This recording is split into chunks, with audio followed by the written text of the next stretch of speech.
9 दिसंबर 2024 हमारा first article काफ़ी important है। GS3 में इकोनॉमिक डेवलपमेंट एंड इन्वायरमेंट के सिलेबस के साथ हम इसको लिंक करेंगे, समझेंगे आर्टिकल को शॉर्ट में, सिर्फ 2 मिनट में। इंडिया की जो इकोनॉमिक ग्रोथ है, साथ ही उसका जो इमिशन है, उसको यहाँ पे कंपेयर किया गया। इंडिया की इकोनॉमी काफ़ी रबस ग्रोथ कर रही है पिछले कुछ सालों में, लेकिन आज हमारी जो हायर इकोनॉमिक ग्रोथ है वो कम आ रही है हमारे इन्वायरमेंटल प्रेशर के साथ ही हम बढ़ा रहे हैं हमारा green house gas emission. Economic survey 23-24 आया था, उन्होंने कहा था कि इंडिया डिकपल हो रहा है अपने इकोनॉमिक ग्रोथ से फ्रॉम GHG इमिशन के साथ। बिटवीन 2005 एंड 2019 इंडिया की GDP ग्रो हुई है और कंपाउंड एनुअल ग्रोथ रेट 7% से, और इंडिया की जो इमिशन ग्रोथ हुआ है CAGR 4% से। तो क्वेश्चन ऐसा बनता है, has India really decouple it's economic growth from GHG emission? ये सीधा क्वेश्चन GS3 में मेंस में बन सकता है। डिकपलिंग होती क्या है? इसका मतलब है आपको ब्रेक करना है link between economic growth and environmental degradation. हम देखते हैं कि इकोनॉमिक जो ग्रोथ है इंडिया में वो फाउंड हो रही है और positively link with environmental degradation. As this growth हम देखते हैं कि इस ग्रोथ की वजह से हमारा जो GHG इमिशन है काफ़ी बढ़ रहा है, काफ़ी ड्राई हो रहा है। लेकिन however with growing climate crisis बढ़ रहा है, हमें इम्पेरेटिव करना है टू रिड्यूस इमिशन, साथ ही इंश्योर करना है इकोनॉमिक ग्रोथ को भी, और दुनिया का जो लक्ष्य ट्रैक्शन है इकोनॉमिक ग्रोथ की तरफ बढ़ रहा है, हमें टैकल करना है क्लाइमेट क्राइसिस के साथ। डिकपलिंग 2 तरह से होती है, एक होती है एब्सोल्यूट, सेकंड होती है रिलेटिव। एब्सोल्यूट में क्या होता है, व्हेन इकोनॉमी ग्रो करती है तो आपका इमिशन डिक्रीज कर जाता है। ये आइडल फॉर्म है डिकपलिंग का, जहाँ पे कंट्रीज इकोनॉमिकली ग्रो हो जाती है लेकिन साथ ही वो विदाउट इंक्रीज इन्वायरमेंटल हार्म। इधर देखते रिलेटिव डिकपलिंग, जब GDP भी एनिमेशन भी ग्रो कर जाता है but rate of GDP growth surpass कर जाता है रेट ऑफ इमिशन ग्रोथ को, और ये सिग्निफाई प्रोग्रेस चलती रहती है। एट सेम टाइम पे हम एक्नॉलेज करते हैं कि इमिशन भी हमारा कंटिन्यू राइज होते जा रहा है। Decoupling, economic growth and GHG emission दोनों इंपॉर्टेंट है। एक तरफ हम देखते हैं कि इट ऑफर करता है एक पाथ टू सस्टेनेबल डेवलपमेंट के लिए, एक ऐसा वे नेशन के लिए आप ग्रो कीजिए और इम्प्रूव कीजिए अपना लिविंग स्टैंडर्ड को विदाउट क्लाइमेट चेंज को हाथ लगावे।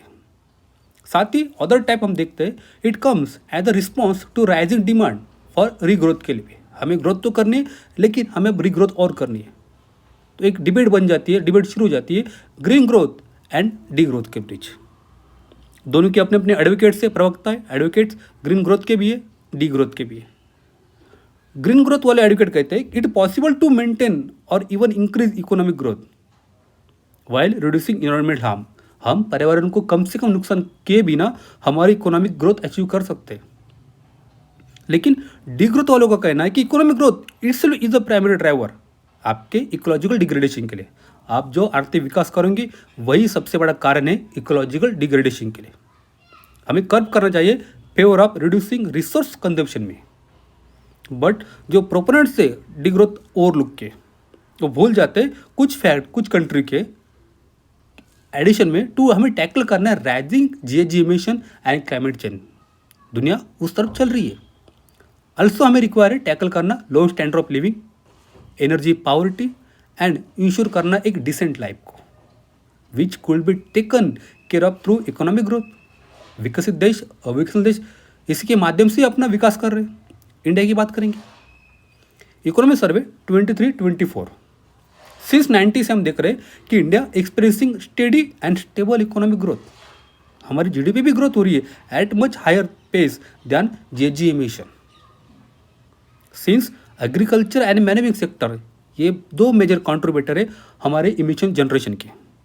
हमें समझना चाहिए, अंडरस्टैंड वेदर ये सेक्टर है ये भी क्या अचीव कर रहे हैं डिकपलिंग और नॉट। फ्रॉम 90 से हम देखते हैं कि इंडिया की GDP ग्रो हो रही 6 पॉइंट से, और हमारा जो GHG इमिशन है ओनली ट्रिपल ग्रोथ हुआ है।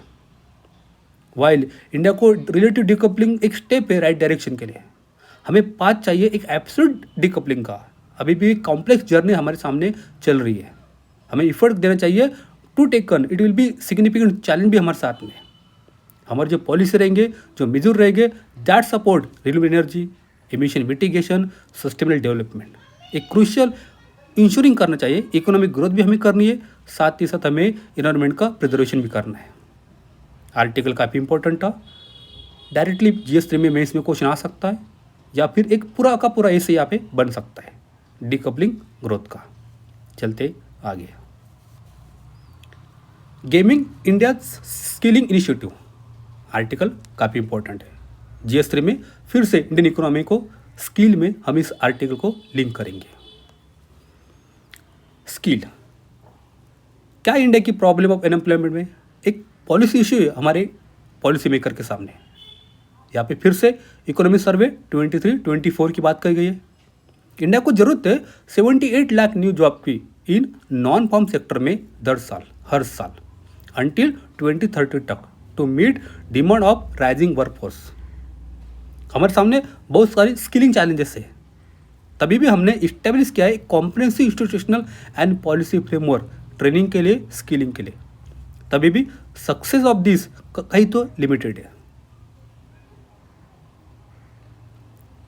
पेरियोडिक लेबर फोर्स सर्वे 2022-3 आया था। उन्होंने कहा ओनली 21% जो यूथ है इंडिया में जिनकी एज 15 to 29 ईयर है, वो वही सिर्फ वेकेशनल ट्रेनिंग लेते थ्रू फॉर्मल और इनफॉर्मल सोर्सेज से। हमारे जो चीफ इकोनॉमिक एडवाइजर है उन्होंने कहा था कि ओनली 51% जो ग्रेजुएट है वही सिर्फ काम के लिए एम्प्लॉयबल है।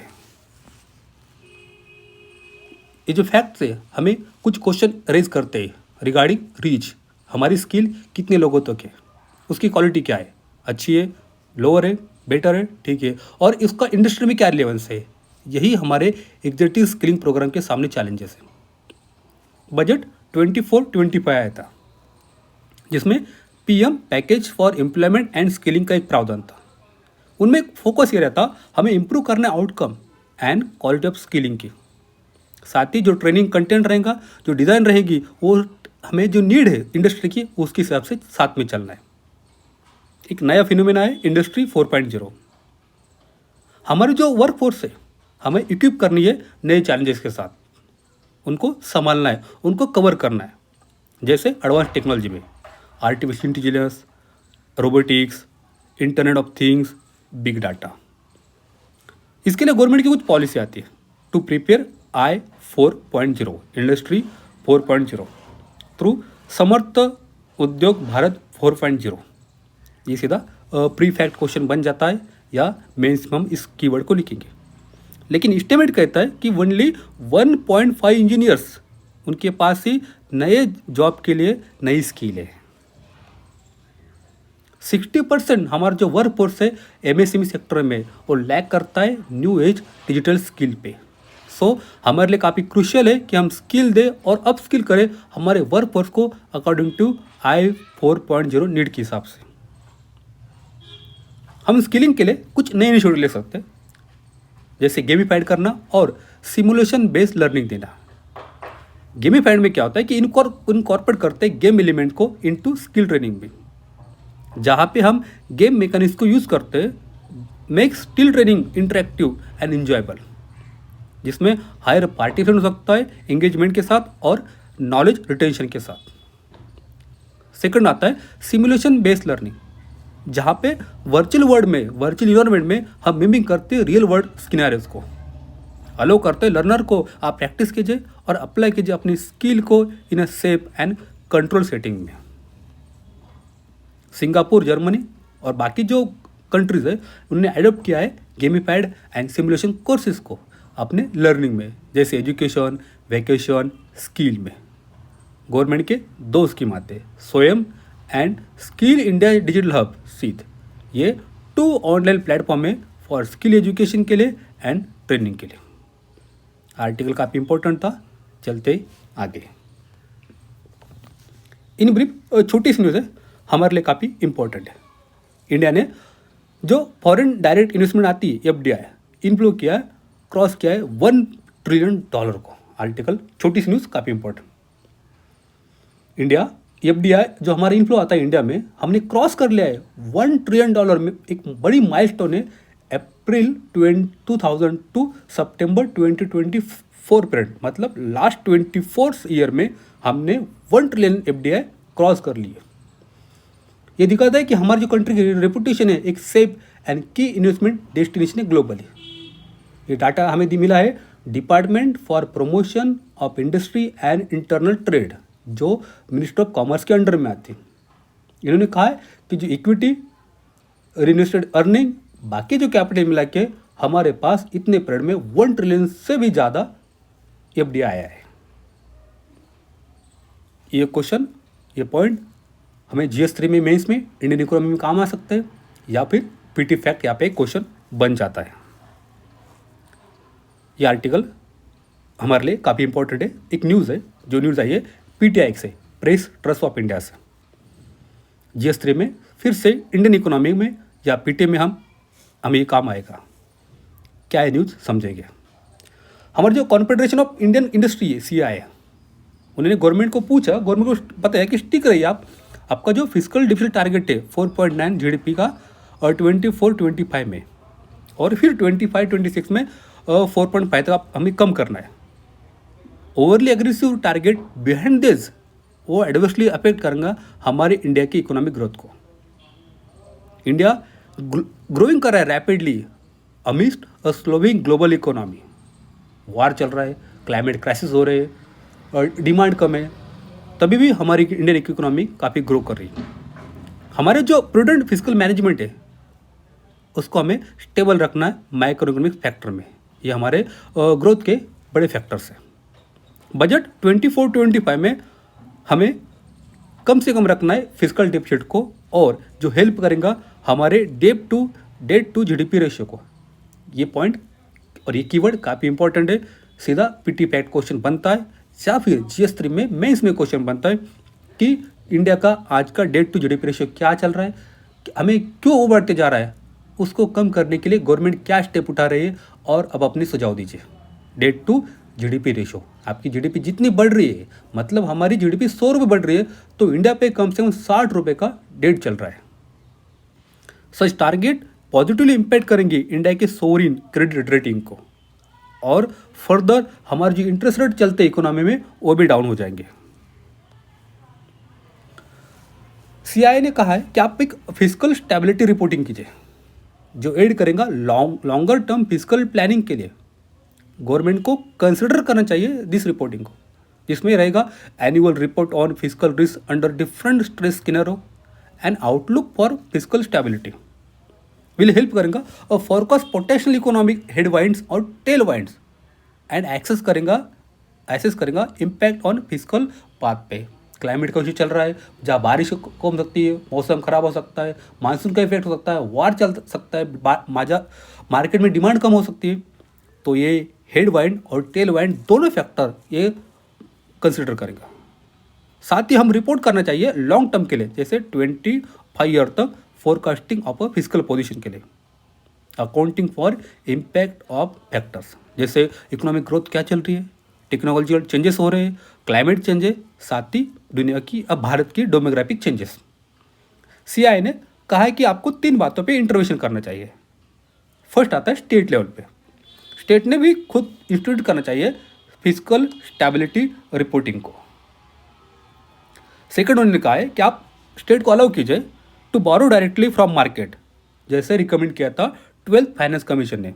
आज हमारे स्टेट है डायरेक्टली मार्केट से बोरो नहीं कर सकते, उसके लिए उन्हें सेंटर के माध्यम से वो बोरो करते हैं। ये एक पीटी फैक्ट पॉइंट बन जाता है।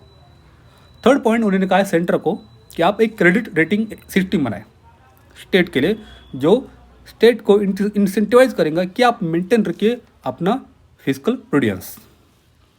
न्यूज़ काफ़ी इंपॉर्टेंट है, और ढेर सारे कीवर्ड पीटी के मेंस के यहाँ पे कवर हो जाते हैं। एक न्यूज़ आई है जो हमारे लिए छोटी सी है, बड़ी इतनी भी बड़ी नहीं है, लेकिन उसमें जो कीवर्ड है गोलन हाइट, ये काफ़ी इंपॉर्टेंट है। और गोलन हाइट पे 2015 में UPSC ने ऑलरेडी एक क्वेश्चन पूछा है पीटी में। क्या है क्वेश्चन? देखते हैं, आप इस न्यूज़ को पढ़िए और ये क्वेश्चन सॉल्व कीजिए। Area known as Golan Heights sometimes appears in the news in the context of events related to Central Asia, Middle East, Southeast Asia, Central Africa। Question solve कीजिए, चलते आगे। अब तक सीरिया में क्या हुआ हमने देखा है। अभी जो वहाँ की जो मिलिटेंट ग्रुप है हयात तहरीर अल शमा, उन्होंने सीरिया पे अपना कब्जा कर लिया और वहाँ के जो प्रेसिडेंट है बशर अल असद वो देश छोड़ के चले गए। हमें यहाँ पे और 2-3 चीज़ों पे ध्यान रखना है, बड़ी बड़ी हेडिंग पे फोकस करेंगे। सीरिया में क्या हो रहा है, वहाँ के मिलिटेंट ग्रुप का नाम क्या है और वहाँ की सिटी का नाम क्या है। यूपीएससी प्री में बस इसे भी क्वेश्चन आ सकता है, 4th क्वेश्चन कोई बनेगा नहीं। Thank you.